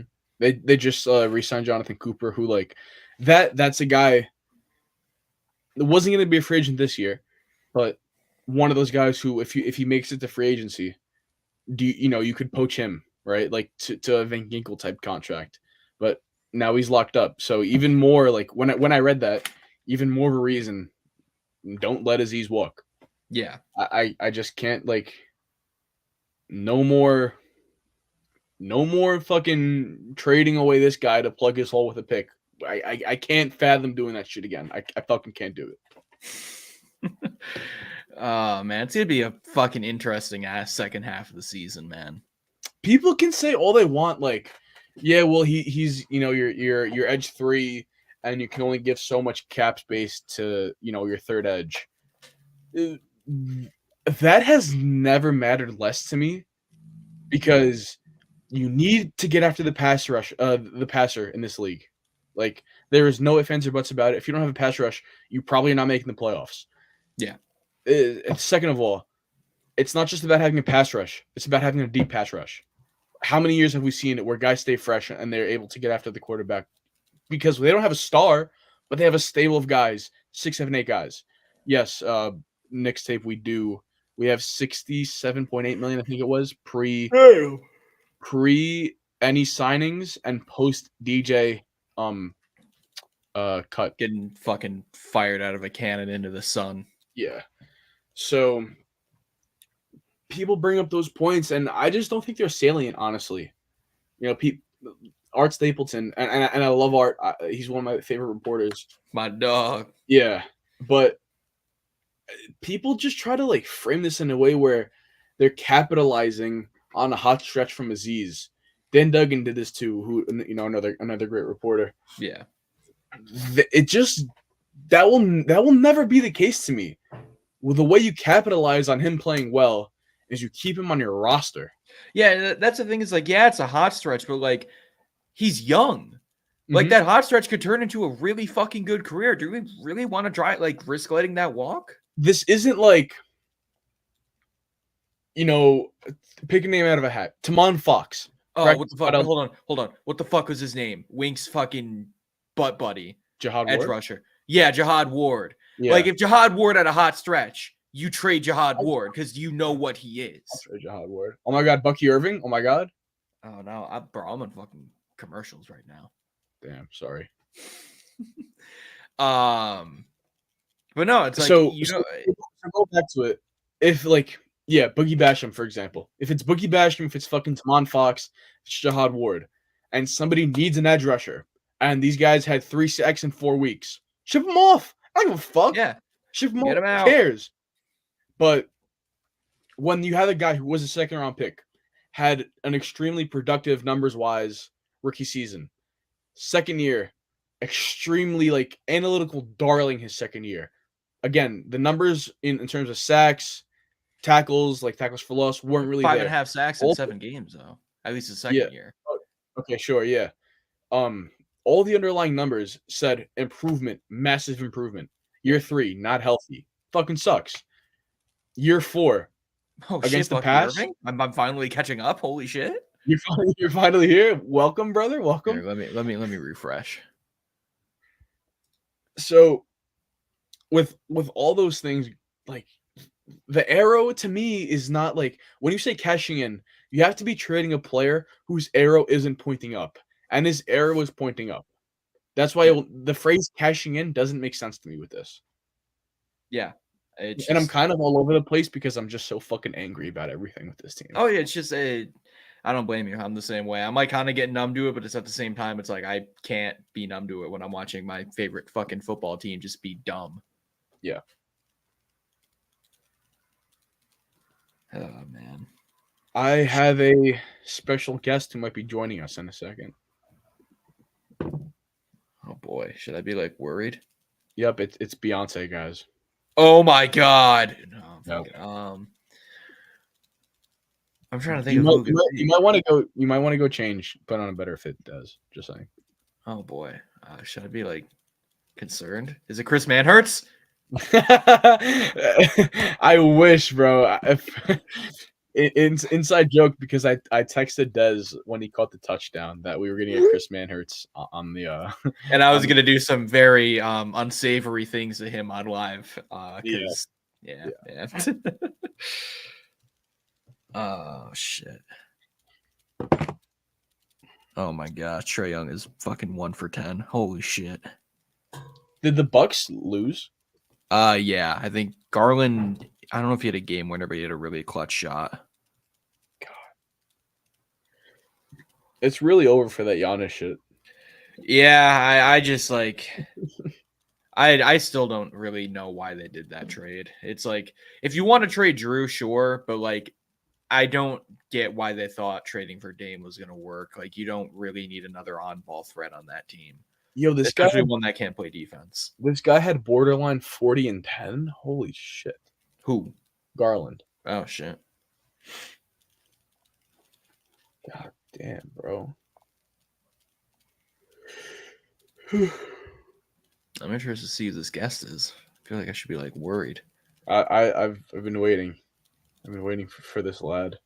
Who knows if it happens right now? But It's definitely Chris Manhurts. Look, the guys had a busy day.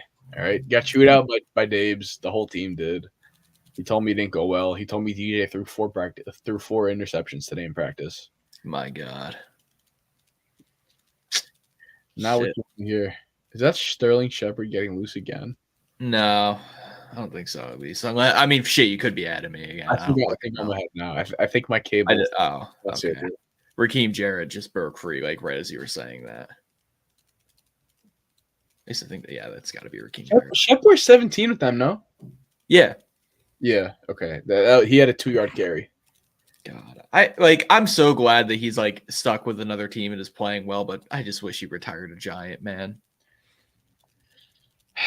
Yeah, it's unfortunate. It's unfortunate, but like we don't have those guys anymore, man. We don't have career Giants anymore. I think if there was going to be one, it would have been Shep, but I mean, literally every ligament in his knee exploded over the course of 4 years. So look at this next play. I saw it. I just want your reaction. Oh boy. Slane's another guy where it's like if we were good, I could see him being one, but again, we're not. Just doesn't matter. Yeah. Oh, I mean, yeah, I mean, this is about the guest I expected. How's it going? No Chris Manhurts, but Oh, No, this is better. come on. I mean, I thought you hated Chris Manhurts. I do, but I told Khan I would do some things to Chris Manhurts on live air because of because of the touchdown. Cade Otton. My fantasy legend. So Yeah. that was How we doing tonight, fellas? Baker fucking Mayfield, man. What'd you say, Luca? I said, how are we doing tonight? I just wanted to jump on. Haven't talked to you guys in a while. Not bad. I mean, I'll just in advance for people still watching. I'm probably gonna tune out or turn this off at like the start of the second half, like maybe a little bit into the third quarter of the Knicks game. Just because I want to sit down and like kind of ping back and forth between Monday Night Football and the Knicks. But it's been what I expected. Low scoring game. Mahomes not looking like Mahomes, and Kelsey looking old. Baker Mayfield dotting motherfuckers up. Yeah, this is Chiefs and Bucks football in 2024. No Mike and no Chris. And Cade Otton graphic up. Jesus, man. I love Cade Otton, but like, we used to be a proper country. We used to be, man. And like, what happened? Like, maybe Cade Otton reaches his status, but like, the old tight ends of like a Jordan Reed. Oh man, where are my Jordan Reeds? You know, Zach Ertz, prime Zach Ertz, prime Zach Ertz. Even though I absolutely hate that fucking guy. Damn. Sorry. I'm glad nobody said Jason Witten until I just said it because I hate him too. Yeah. Dude, where like the Martellus Bennett's at? Where are our Austin Safari and Jenkins? Where's my CJ Fedorowicz is at? Oh my god.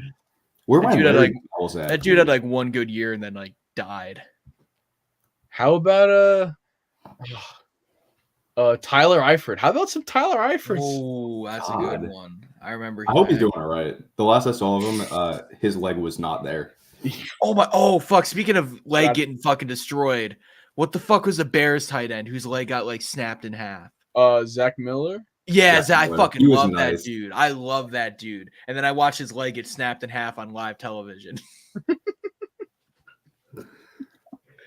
No, that was like I ever tell you It's not funny. about my experience watching Gordon Hayward's injury?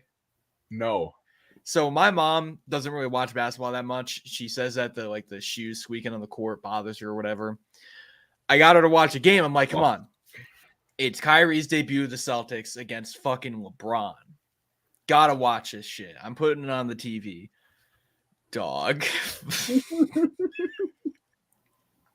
That motherfucker's leg went sideways and my mom fucking lost. And I'm like, damn. Oh, shit. It's like Hayward has broken his leg. I'm like, fuck.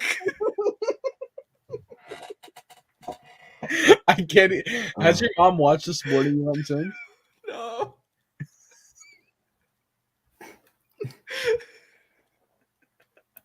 Oh shit.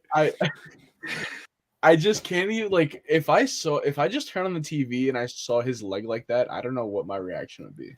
See, I have like such a mixed reaction to seeing shit like that because I remember watching like the replay of Paul George's for the Team USA. I was like, oh, like all right, that's gross, but like whatever. And I saw Gordon Hayward, and I think it was the call that did it for me with Hayward because it's literally like Hayward has broken his leg, and I'm like, just it adds to the fucking effect. Was that? And then that has to be Kevin Harlan. It was Kevin Harlan. Yeah. He's like, oh my He goodness, weighs- Hayward has broken his leg. Wade's on one knee Fucking like this. Wade's hitting this. Fucking Jay Crowder's on the Jake, team oh for some my reason. Yeah, So funny. he's hitting his statue reveal look. Oh, dude, that was the worst statue of all time. Oh man, that Ronaldo one though. Was that Ronaldo that had the really fucking bad one? A couple, yeah. Oh shit, Brutal. Kelsey had another fumble. This guy just doesn't love winning. no. It's because Taylor Swift's in the crowd, you know. Pushing. No, I'm not gonna make any jokes. I don't want people to assume, especially with tomorrow. Well, what's tomorrow? Isn't it just a Tuesday? Yeah, just Just a day. Just Yep. another day in American history. Yep. Yeah. What else? What do we have on the docket to talk about? This game hasn't been nearly entertaining enough. It's kind of No. been fucking ass, honestly. Was that were you guys talking Giants at all, or was this supposed to be like a? No, we talked Giants for We talked a lot in the while. comments. Yeah, you unfortunately. poor souls. Yeah. I said that I don't really care if Shane gets fired, Hmm. and I also said that I think I might want him fired, but I'm very angry right now. So Getting spicy. I do think that that's a good discussion to have. If you guys had it already, I'll do nothing else but give my thoughts. yeah, give your thought. Like we Go for it. talked about it a bit, but like we'll bounce some thoughts back and forth. Go for it, young buck. It's really hard. Like, the only reason I don't want him fired is because I think if he's gone, Dable's gone, and I want to see what Dable has with a quarterback Yeah. that he gets to handpick. The draft classes, I was on some copium whenever we recorded the last episode talking about his draft classes. They're pretty fucking terrible. What I hate about them, and I'm sorry to interrupt, but like what I hate about them is that they're so volatile week to week, and it's not that they suck, but it's just that if Yeah, the you're right. status of your draft hinges week to week, it just means it's not good enough. Whether it sucks or it's fine or it's like okay, passable. If all of them are like this draft is good because they played well this week, not something I'm interested in talking about. But you, as a rebuilding team, and especially like I know Shane didn't come into a fresh start, but like we had all the assets despite not having any of the cap. He came in with an opportunity to make this team entirely under his makeup. Yeah. And whether he's done that or not, I don't know if he has, because I don't actually fucking know what he wants to do with this roster. It's just a pretty brutal track record, especially considering like hindsight's always 2020. And this always happens when you're talking about a GM's past drafts. But you always have to, because the only reason the drafts are talked about is because the team is bad and the players aren't performing.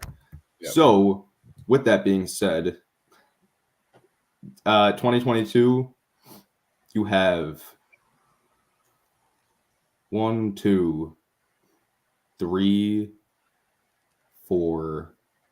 Contributors, are you going? Yeah, 4.5, including Bellinger. I think he's better. Kayvon Flott, Bellinger, McFadden, Wandale. and Belton. Wandale. Okay. Wandale. Belton's a miss. Not a miss.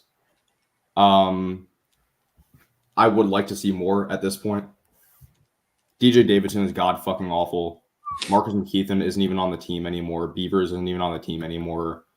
Azudu, you took in the fucking third round, and he can't start a half a game at any position on the O-line without getting completely trounced. Like, his half games at the tackle positions are guys' worst 3-week stretches of their careers. And like, Gotta love it. I really don't want to do this. I love Wandale because I have to. I would love Pickens so much harder, man. Oh yeah. Oh my god. Every time I see this guy, dude, how are his arms that short? Since you said Genuinely. I love Wandale because I have to, I was like, I've avoided saying that for so long. Like I almost feel like this is therapeutic right now to be like, yeah, I love Wandale because like we drafted him, but like, do I actually love Wandale? Like, no. Do I love Wandale the person? Yeah. And like Wandizzy? Yeah. 5'3" in attitude. The player he is on my favorite team, yes. As a objectively as a football player, we can be serious, I think. Yeah. I actually want to look at. I'm trying to go find your. Oh, it's not very far up in the chat. The relative athletic scores. Yeah. Oh, that wasn't even Pickens. That was Downs. That's even more brutal. It's bad. I know it off the top of my head too. So for context for listeners, as I was watching the Colts game last night, I was texting Dez and Luca, and I was like, Downs and Wandale are pretty much the same player, but the difference that a little bit of athleticism testing does and a little bit of arm length does is wild to see, play out in front of you on the TV. And It's brutal. It's 2.5 inches of arm length, which Shit. 2.5 inches is a whole lot. That's a lot to work with. Shit. It is too late for us to be mature, I think. Oh no, man, I'm No, fucking done. Dude, it's literally 10 o'clock right now. Like we just hit the point of the night where anything goes. Yeah. I'm gonna throw a quote on the stream. You put a stream tweet out, right? Stream tweet An out? announcement that we're live. Oh yeah. I'm too old for this shit, bro. We'll carry it on, I guess, through the fourth quarter of the next game or something. I should put it out. Yeah, I need to grab a snacking tin real quick. I'll be right back. Go ahead. Yeah, this is gonna get pretty unhinged. I might go grab some water. This is just like, You guys how are you, brother? and you guys are rookies. This is like my 4th bottle of water in the last hour and a half. I don't want to hear it. All right, are you okay? Yeah, Okay. I just have a virus, and thankfully, I haven't actually been sick in that long. So my body's taking it pretty tough. And also, it was just Halloween weekend. We know what you were doing. Sorry. No comment. Yeah, I'd make a comment, but I don't remember what happened. So With the Downs conversation, it's frustrating to watch how the Colts use him, because while I don't think that we can't use him that way, that's also a point that kind of leads back into what I said about if Dable's play calling is so affected by DJ, they need to just bench him. Well, I know this isn't the conversation right now, but I want to talk about it later, and I'm saying it now so I don't forget. Yeah. That should tell you how bad your lock is. yeah, And I'm just going to say that. If Dable isn't playing him over DJ, I don't know. It's tough to balance because it's Lock could be better, but it's also it's probably, I feel like it could be a pride thing between Shane and Dable. We signed this guy for fucking 40 millis. We can't, can't really bench him. If that is a pride thing for them, then I want them I to could see it being that. No, I agree. I'm not saying it's a good thing. I'm just saying I could see it being that. Yeah. Mm-hmm. Yeah. So I'm going to start schwinning up here. Why are the refs always so bad when we play in Houston? Bro, Schwinn earlier, I felt I bad. can't. Bro, so fucking funny, bro. I love you, Schwinn. I don't know if you would watch all the way to the end. I came in, I jumped back in right as he launched his headphones because the third cat fell, I think it was. Yeah.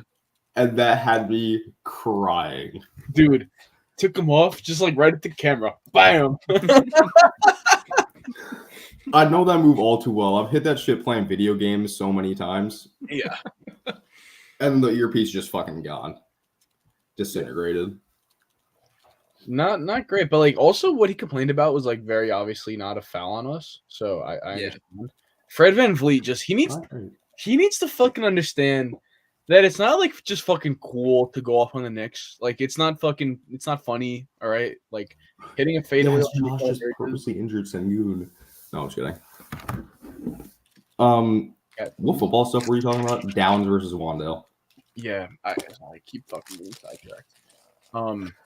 The difference between them on the boundary is so stark. For like as incremental as the athleticism difference is, it's wild. Like the stop start is totally different. Dez eating a cheese stick just threw me for a loop. Bro, Is that why you just said what you said about Fred? How are you so far ahead of Dez and I for everything? dude? This The live TV disastrous play I made before did not do me well, What was on the disaster plate? bro. I was at Sam Club the other day, and I was shopping while I was fucking starving, which is just not a good idea. And I'm walking past like the like microwavable shit because like I'm fucking lazy as fuck, dude. I'm not getting a whole pot or a pan and cooking shit. And I saw they had these chicken meatballs and chicken mini tacos that you could like, just fucking microwave, bro. Oh hell no! They're even so fucking bad, but it's like I don't want to waste. I don't want to waste them. So come home after practice got done at 8, threw them things on a plate, microwaved them, and now my fucking stomach hurts like a bitch. Ew, brother. Ew. That is nasty. Never buy the microwavable shit. Are you crazy? Bro, it looks so fucking good. I was so hungry. The meatballs aren't bad. Like, they're pretty edible. The tacos, oh my fucking God, bro. You fell for the trap. I did. Yo, how is this oldest trick right now? How are we only down 7 right now? Because they're the Rockets. And oh my God, hold on. We have Luka just a trap. Have either of you ever heard the song For the Trap? Not sure I have. I need you guys to listen to that. It's I think it's like 645 AR. I need you guys to listen to that song at some point. Know that? Just give it a listen. You probably know the song. You probably don't know the name. It is like the worst song I've ever listened to in the funniest way imaginable. Oh yeah. Yeah. Oh yeah. Yes. Oh my God, that song is so fucking funny, bro. Yeah, I know that. The first time I heard that song, I was like, "This guy is gonna fucking make money off of this." Fuck yeah, dude! And he made so much money off of it. Oh yeah, so much. It's like what's his face? The fucking so Wandale and Josh Downs. Let's get back on topic. It's so gone. Like let's do. Are we all watching the Bucks game? Because that's what this was supposed to be for. Yeah, that's what I'm watching right now. Bucks. Yes. Who do you think I am? Bucks and Chiefs. I'm watching this game for 2 reasons: blue. Baker Mayfield and Sterling Shepard. This guy just became a solid football. Dude, I'm so fucking cooked right now. My mind just gone. I've been fucking running. Everybody sharpen up. All right, 17-10 game. We're gonna do some play-by-play until the fourth quarter starts. All right, Chiefs are getting the ball down a touchdown. I mean, you're ahead of everyone. By dog. Like 10 seconds. They haven't even punted the football yet. Like the punter is actively walking onto the field.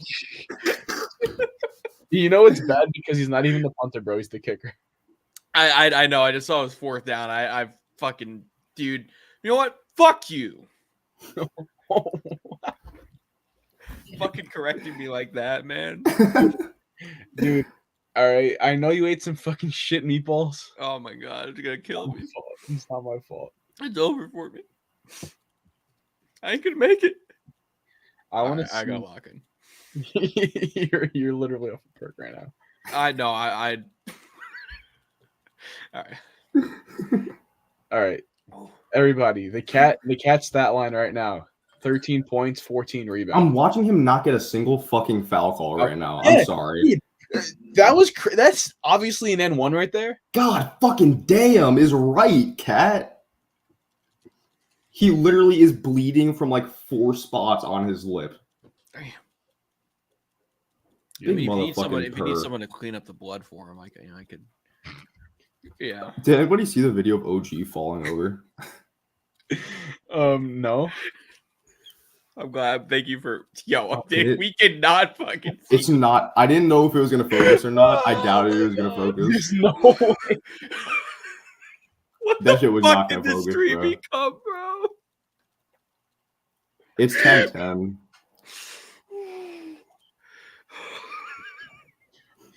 This is utter chaos, man. Like this Yeah. went from the most normal live stream. Oh shit. The last 15 minutes have been us trying to do stand up. Pretty Oh much. my god. Fuck. Bucks game on, bro. All right. Lock in. Okay. I'm gonna give play by play. I don't care that you're behind me. Dog, what the fuck am I? All right, man. Can I just Hey, let me- react? Let me Can I find react a when I see the play?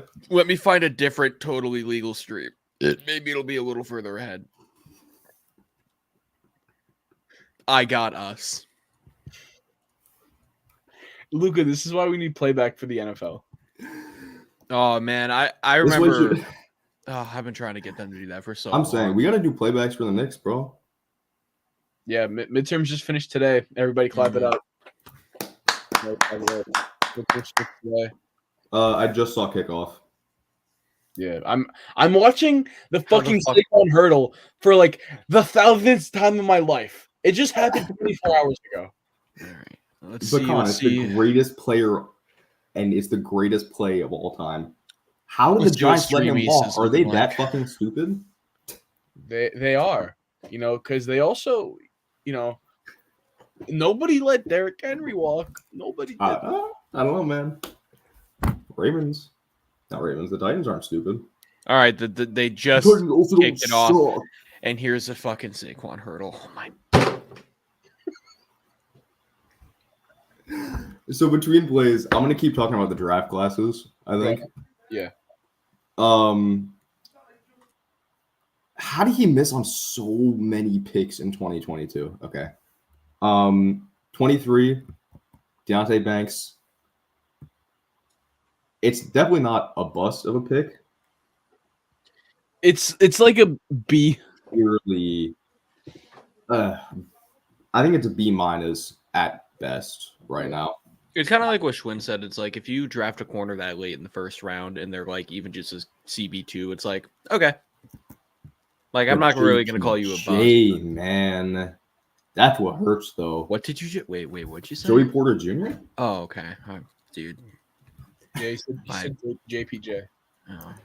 I thought you said fucking, I don't even know, MPJ, some shit, bro. I'm fucking tired. Ugh. So Deontay Banks, it just feels like he's just getting worse. It feels like he's regressing. I'm not gonna lie, it does. Like after the debacle in Philly, just not gonna happen. Like, yeah, this season is off to it's just been so like the media pressure and the fan pressure when he wasn't playing poorly, and then doing that bullshit he pulled on the sideline, not making the tackle, into now actually playing poorly. Like it's brutal. It's tough, man. It's tough. Like It's just not a good look. I'm not gonna sit here Not. and make excuses for him when like he doesn't deserve him anymore. If he was playing at the same level he was, I'd be here, saying what I was saying the first 5 weeks. It's not happening. Can't do it.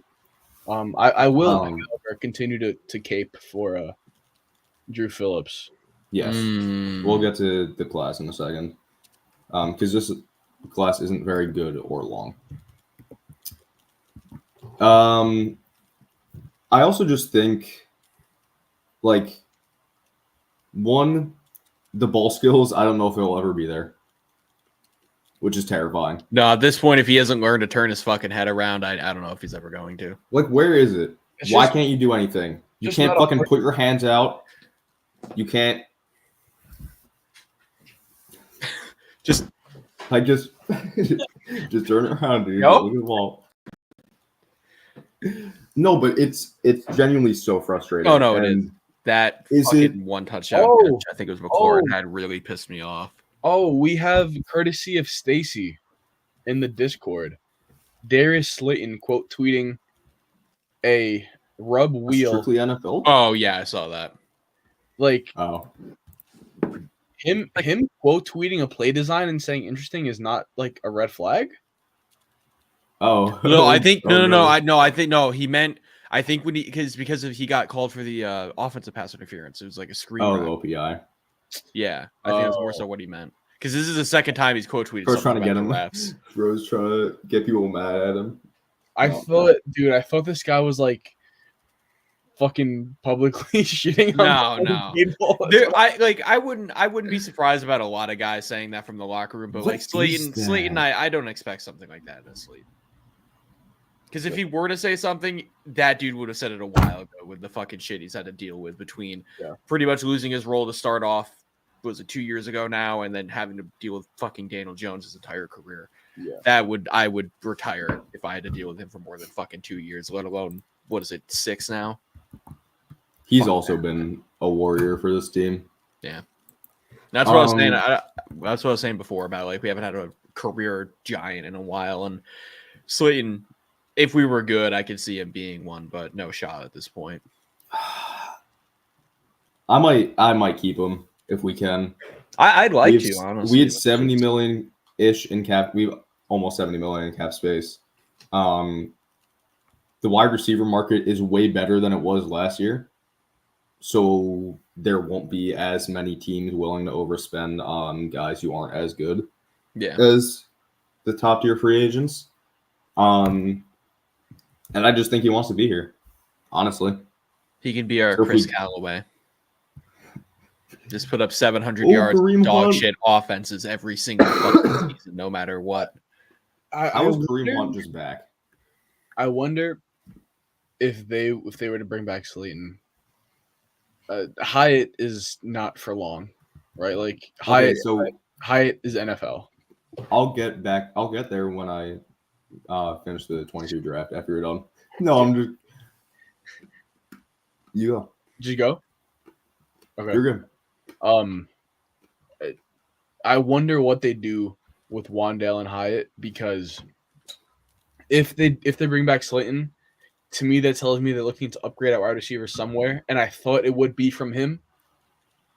If he's back though, I feel like they're looking to potentially upgrade on Wandale, and then at that point, like you're moving on from Wandale, it's fine. Like he's gonna be going into year 4 or whatever. There's no harm, no foul, I guess. But And that's not even really moving on, right? Like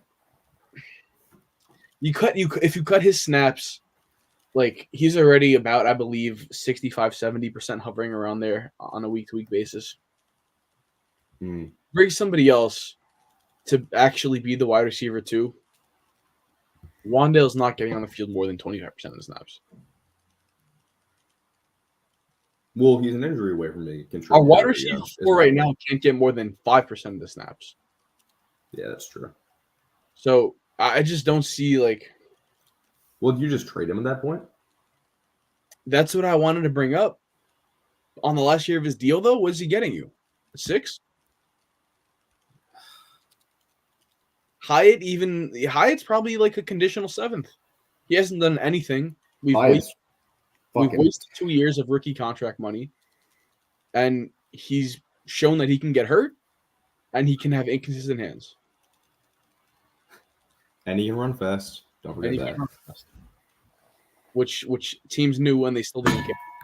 So like, damn. Thanks, man. Hit my water bottle by accident. My fault. Those right now, like Wandale will always mean more to this team than he will to any other team. And that's why I think the decision to trade Slayton is easy, because it makes, from an asset standpoint, it makes no sense to upgrade off of Wandale when he's going to be here next year for like a $1.8 million cap hit, something along those lines. He is. I wouldn't say your best because you have neighbors like in that short yardage area, but like short yardage area, absolute weapon, right? And when we need that, with no matter who's under center next year, Whether it's a rookie, he's going to need a guy who you can get the ball out to and just trust him. If it's a vet, you're going to need a check down. It's a natural part of playing quarterback. If it's DJ, I mean, he fucking loves Wandale. He gives him 12 targets a game, even when he doesn't deserve them. So, like, no matter what it is, he's going to be in a position where he's important to this offense. I just any case for keeping Slayton to me, besides I want him here for his whole career, makes no sense to me. And if you want Slayton here for his whole career,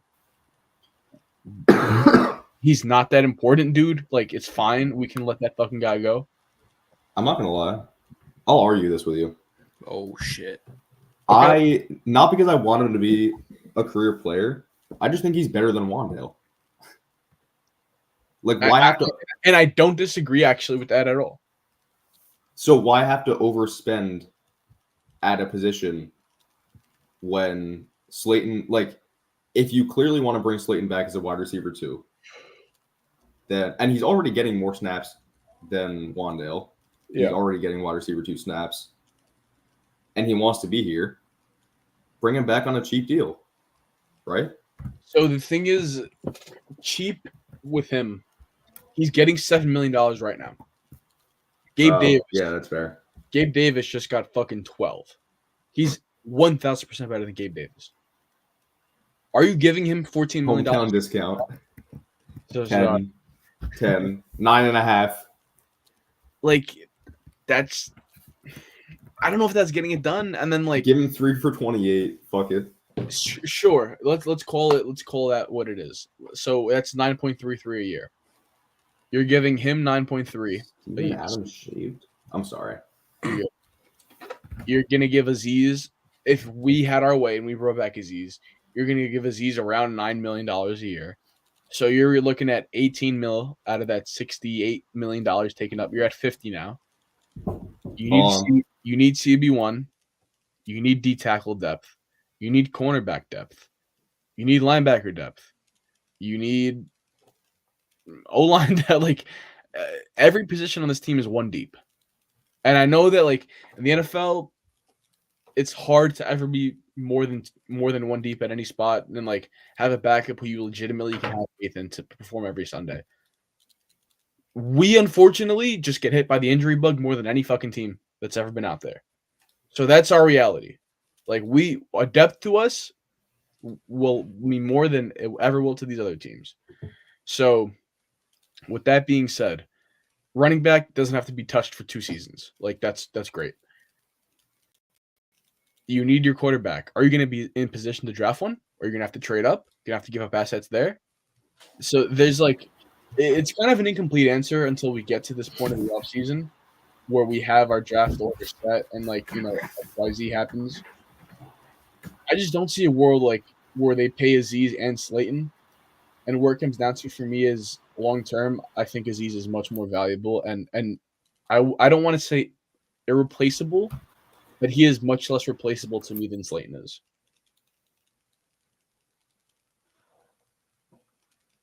No. Come on, Luca. And I also think there's no wrong answer here. Yeah, no, that makes a lot of sense. I just don't know what the free agent market is. And what I can guarantee is that Slayton is going to get you, like, 800 yards a year, like, minimum. With a better quarterback, it'll probably be close to 9, maybe 950. Maybe he's pushing 1,000. I don't think he's off of 1,000 yards. Like, I think it's possible for him. Again, like, going back to what Des and I talked about, I wish we had Tyrod Taylor so that we can know. Like, yeah. I wish Tyrod just played all of last year. I don't, because I wish we lost last year. Guys. And fuck Tommy DeVito forever. Guys. What if, and I don't know if I can even say this on the air. What if we just kill Daniel Jones? Like, just take him out back at MetLife Field, you know. We could old Yeller him, you know. When you said what if we just, I was like, he wants to commit. Yeah. But, like, I'm just saying, like, you take him back at MetLife Field, telling him he's going to, like, sign some autograph for fans or something. And then when he least expects it, you just, you know, he won't He's even know just it's a nice coming. guy. You drop the anvil on him? Fuck the nice guy bullshit. Fuck that guy. Wait to kill him. You can only use the nice guy shit if you're like good and cool like Eli. This guy's a fucking little dweeb. Yeah, this guy's a Mahomes point has guard. done it again. Like he has no. Mahomes got rocked though. He's hurt right now. They're like all huddled up. Oh yeah, he did get fucking bodied. Fucking spoiler alert. All right, let's see. Oh, he didn't even get rocked. He just hurt himself. Oh. That makes more sense. I feel like I didn't see a hit there. This is non-contact. Then he started limping. Oh, he's grabbing his ankle. Oh no. Oh, it's Achilles. I really hope not. Guys, he tore his dick. What? I don't know, man. You might need to go on timeout. Yeah, fucking go in the corner. Fine, I'll go in the Garrett Wilson chair. I'm sorry. Wilson chair, it's right there for you. Let's see what happened. Let's see if we can see that little Dude, Achilles fucking pop. If Mahomes, Oh no! Oh, it's over. Oh he yeah, like it's gone. didn't do anything. He just It's gone. what the fuck? dude, Carson Wentz hours. Holy shit! Oh no, that is actually so crazy. Oh my god. Oh my god. Wow. Okay, I don't think it is a torn Achilles, but these don't look good. Where were you the day that Patrick Mahomes tore his Achilles? I was talking to my friends. Chris Benhard in the comments. No, Chris. The real takeaway. That's another team down for the Oh my god, it's Carson Wentz time. That's what I just said. Oh fuck, my fault. My fault, Unk. Chris, the real takeaway is He just didn't want spoilers. Yeah. the Jets have life. Yeah, fuck off, bro. The Jets have life. Wow. That's so bad. Oh no, poor Mahomes. Carson Wentz, what do you have for me? Travis Kelce with a fucking puke stat line tonight. 9 for 60. And Well, how much you want to bet he has like less than 40 yards the entire rest of the season? Kelce, maybe. Fucking maybe, bro. He might just retire, to be honest. Dude, I don't know why that guy hasn't retired. Who? Kelce. Did you guys talk Jets at all? No, not when I was here. But I'm so the thing with the Jets that I would just like Still not they that good.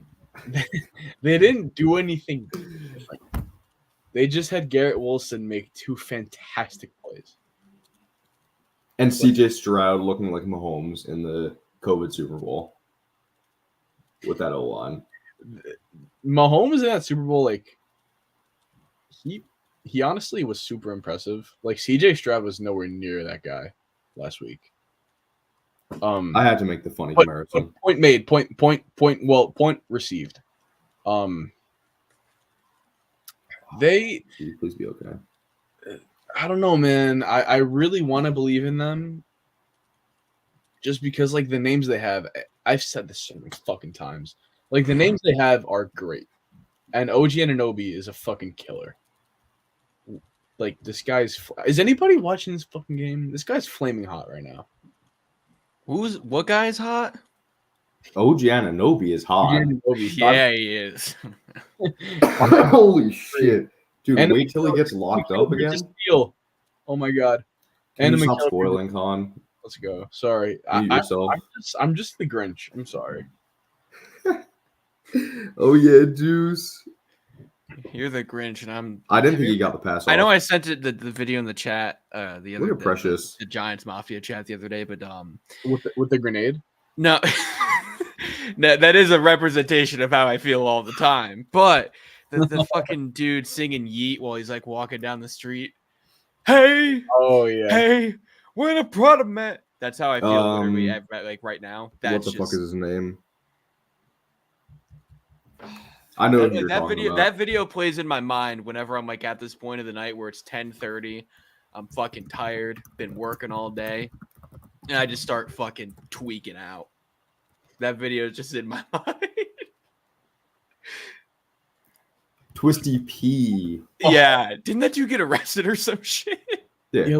Mahomes is walking around like he's fine. I think this guy is just an actress. They gave him horse tracks. Actor. Whoops. Yeah, no, they got this dude. That's crazy. Floating right now. One day before the election gone. That was really bad actually. Oh shit. You're about to get canceled.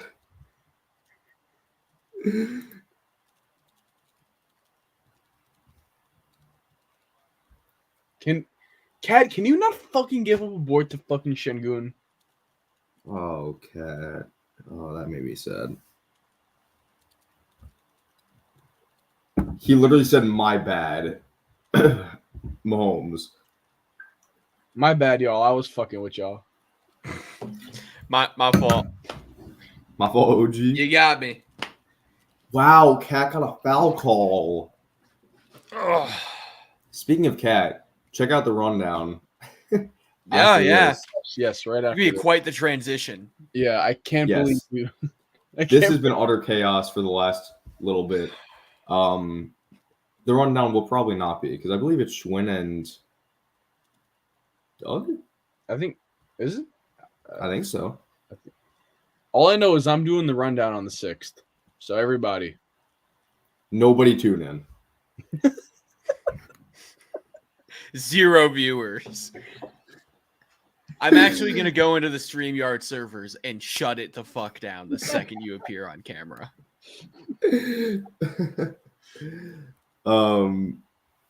What the fuck were we talking about football wise? Dude, you're asking the wrong fucking person. 9 offensive rebounds for Cat. How special. Baker just ran 2 dudes over. But it's 4th down. God, he's fucking like that. 2 DBs doesn't count. Damn, Mahomes kind of has a fat ass. Baker's like oh my 5'9". God, did That anyone even else counts. just see him walking in that one fucking replay? They're showing a replay of him against the Raiders. He like went down. He was walking off. That shit was moving. Fuck.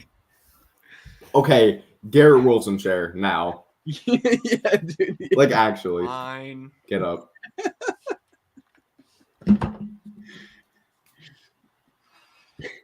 I think we're gonna leave him in the Garrett Wilson chair until next episode.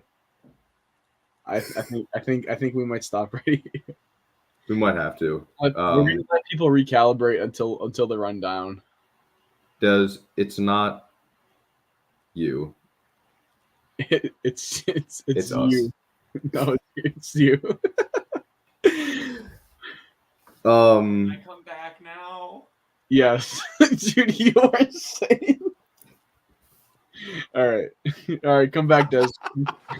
Come say bye to the people. The funniest part about that is I literally have a chair off to the right of the chair I'm sitting in right now. I have my own Garrett Wilson chair. This stream was great while it was Coherent. over. Yeah, Jesus. All right. We are winding down. Oh, good pass, Josh. Yeah, good finish, Cat. We're down 3. I hope we win because if not, then my night will be poor. God, I hate Shengun so much. All right. You guys want to say anything before we close out? I would just like to apologize.